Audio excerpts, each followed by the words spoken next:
వచ్చే ఎందుకో నాకు అక్కడ కూర్చున్నప్పుడు వచ్చిన ఒక ఆలోచన చెప్తాను. వచ్చే మొదటి ఆదివారం అందరూ వైట్ డ్రెస్తో రావాలి. బట్టలకు డబ్బులు ఇవ్వని నన్ను అడగొద్దు. అందరూ వైట్ డ్రెస్తో రావాలి. ప్రభు బల ఆరాధన రోజు ఇక ఎట్టుంటుందో చూడు. దేవదూతలు వస్తారు, వాళ్ళు వెలవెలవెల పోతారు.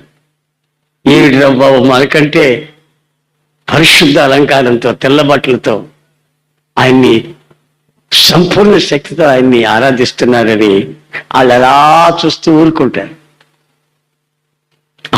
వాళ్ళు కూడా మనతో కలిసి ఎగురుతారు. మరి ఏం చేద్దాం? అవునే, కొత్తగా వచ్చిన వాళ్ళు కొంతమంది మనల్ని చూసి ఎగరట్లే, ఆత్మ రాకపోయినా. పిల్లలకి ఆత్మ రాకపోయినా ముసుగేసుకుని వాళ్ళు ఎగరట్లే.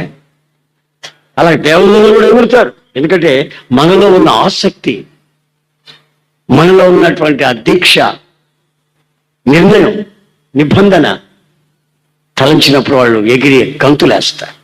మనం చూసి వెలవెలపోతాం.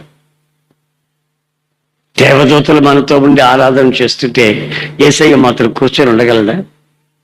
ఆయన దిగి మనతో కలుస్తాడు, మన ఆరాధనలో కలిసిపోతాడు. ఆయన, మనం, దేవదూతలు మీ అందరం కలిసి ఆయన ఆరాధిస్తూ ఉంటాం.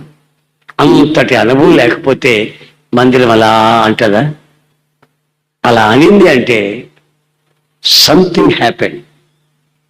ఏదో ఒక వింత అనుభవం అనేది, ఆ టేస్ట్, రుచి అనేది, పరలోకపు రుచి అనేది మన మధ్యకి దిగింది.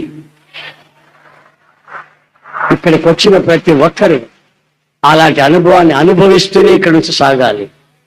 దేవునికి స్తోత్రం కలుగునుగా.